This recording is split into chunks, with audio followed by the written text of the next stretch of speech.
Welcome back, guys. You're going to be animating and moving about, so you want to be able to make sure that you get as fast feedback from the computer as possible. It's also good practice to make sure that when you build your models, the polygons flow around the model, similar to the creases in your face. This is called remeshing and edge loops, and allows the polygons to fold and crease as the model deforms. Once the character was built, I had to apply textures. So this is where you apply the colour to make it look like it's made of a certain thing. So for example, Chica would be chipped yellow paint. I sourced some photos of some old rusty metal and then applied some tints of yellow to give it that Chica look. When creating textures, it's always worth using photos if you can. There's two reasons for this. One, it's a lot faster to do, and also it generally looks a lot more realistic than painting stuff from scratch. For the animatronics, I just kept this really simple, generally sticking to sort of a rust look and paint cracking. But for some characters, this can take weeks to make it look right. Before the textures are applied, we need to create a map that will tell the textures how to apply themselves onto the model. This technique is called UVing. It's a bit like an animal pelt or clothes when they're laid out before being stitched together. The next step of the process is called rigging. Think of rigging a bit like putting strings onto a puppet. Without the strings, it can't perform. But rather than strings, the computer uses what are called joints or bones, and these are placed in very similar places to where our bones are in our body at key movement points. For example, the elbow, the knees, the ankles, and the shoulder. Once all the joints are in place, it's usually good practice to add controls to these joints as well. This allows the animators to easily select the joint that they want to move. The final part of the rigging is to tell each object which joint it belongs to. For the Five Nights at Freddy's animatronics, this was really simple because they're all rigid body, which means that there's one joint for one body part. For example, the left forearm belonged to the left forearm joint. But in more complex characters, for example humans, it's not uncommon to see up to 4 joints influencing just one part of the mesh. In this case, we use a technique called weighting, whereby we tell each joint how much influence it has over a certain part of the mesh. Rigging can get really complex, and in big studios they'll have either one person. On a live action film, you'll be given a clean plate, which is basically the original footage that was shot. You'll need to put this into your 3D software that you're going to animate in, because you need to know where your character's going to be and how they're going to react with what's going on within that scene. It's also worth mentioning that at this point there will be a virtual camera which replicates the exact movement of what was shot on set. Now this is a different subject, and I've covered it in other tips and tricks as well, but basically what it does is the computer takes the information of what was shot on set with the live camera and feeds it in so that the virtual camera moves exactly the same, and it means that when you put your CG character in there, it sits exactly in the right place. The example I'm going to use here is the part where Stuart just ducks out of the way as Chica smashes her hand against the fridge. Now I only had a few hours to animate this particular shot, and it's very easy to panic under this kind of deadline and just go ahead and start moving things around and hope it turns out okay. But it's always best to shoot reference first, because in the long run it's a lot quicker. So now Chica is animated and alive, but she still doesn't look quite right. The textures we've used still look quite flat, even though they're from photo reference. So this is where we need to tell the computer how to light the scene and make things look more realistic. So a lot more realistic, and 100% black would be really rough. And you can do as well, so shades of grey that will tell black and white imagery to dictate how shiny or rough things are, and that's kind of the core print, and use that to light where they'd be within the scene. I could kind of get a very accurate look. So the lights are in place and the shading's on the character. And so now the next technique is called rendering, and this is where the computer takes all the information of the shading, all the information of the lighting, and creates that realistic look. Now this can take a very long time because there's a lot of mathematics involved. For example, in Pixar, their films on average take about 6 minutes per frame to render. Now there's 24 frames in a second. So 24 times 6 is 2.5 hours per second of the film. So now we've got our rendered CG character and we're placing it back on top of our original footage. Now this works fine until we have something moving in front, and in the example we've got with Stuart running away, he actually runs in front of Chica as she slams her hand into the fridge. So for this we need to use a technique called rotoscoping. Rotoscoping is very similar to if you cut out, say, a character from a magazine and placed it on top of a photo of yourself.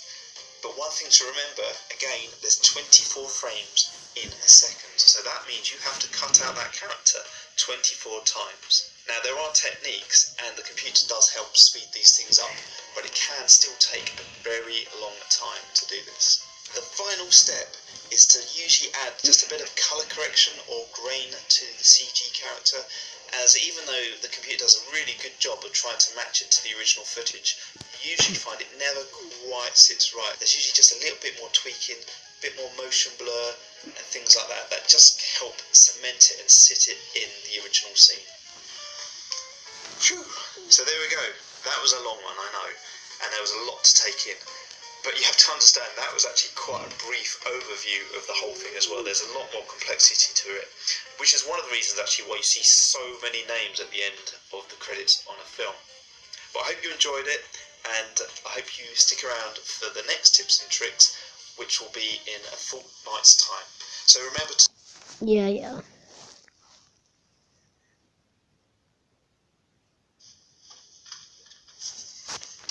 What are you doing? Posters. Why?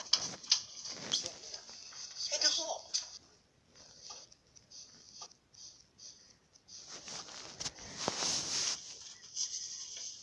What are you doing? Taking down the posters. Why? What's the end of that? Head of what? I thought I said Freddy's. Oh.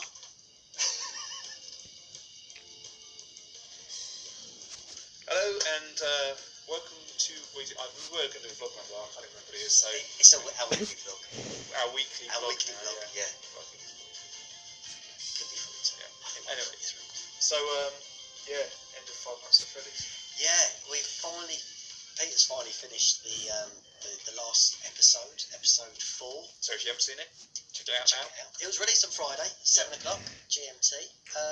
But that's not the end of it, is it? As such, no. So what's going to happen here on it? So the original plan had always been to release a Five Nights at Freddy's movie for Halloween 2016. And as you can tell, it didn't quite go to plan because we released the last one on Friday. So it was slightly delayed from the Halloween. So are you going to say that's now going to be released Halloween 2017? Well, the final version. So anyway, what we're going to do is we're going to combine everything, all 4 episodes together, and make them into one movie, which is what it was meant to be, which it works out as 25 minutes long. Yeah, with credits. We should say there's only 3 or 4. There's only 3 people in it, isn't there? Yeah. And 1 person making it. So it's kind of like 4 people. So that will be released on the date actually. that one will be released on the 14th of April, which is a Friday at 7 p.m. GMT. But when we release it as a whole, we're not set in stone yet, but we're thinking of just changing the ending, giving it with some extra clips we wanted to put an opinion on it. So that will be the 14th of April at 7 p.m. GMT. It'll be really simple. So are we going to take this down? Yeah, it's a bit something. We need to put it something else up though, don't we? Put it in place. We do, yeah. So and also, what are we going to do with all this? well, we have suggested that we could actually give it away. We don't know how yet. We don't know, but we are thinking about actually giving it away to our subscribers. Yeah, hang on. As a souvenir. Cool. Oh yeah, and the posters and These ones as well. and the fun day ones. We'll probably sign these as well. Just send them off to people. So haven't worked out. Keep an eye out of future vlogs on how you can actually win one of these. And so talking souvenirs. about dismantling Five Nights at Freddy's, Yeah, shall we check out the office to dismantle? let's show them the video. Right, so you may be wondering why I'm filming a big back garden shed thing. But if I go inside, this is the Five Nights at Freddy's set. There we go. And today is a sad day, really. because we're going to be taking it down. We have actually got one more shot to do, but yeah, that's it. That was scary. There we go, see?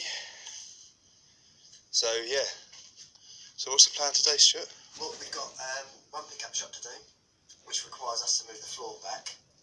Because as you see, as it stops. we always filmed in this area, but to move the floor back, we had to move all of the desk.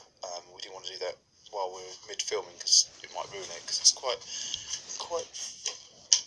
flimsy. So yeah, so we're doing that. And yeah, and as you say, it's going to be a bit of a sad day, really, considering we spent the best part of 3 months. Yeah, I know. On and off, filming bits and pieces. Hope you guys enjoyed the video.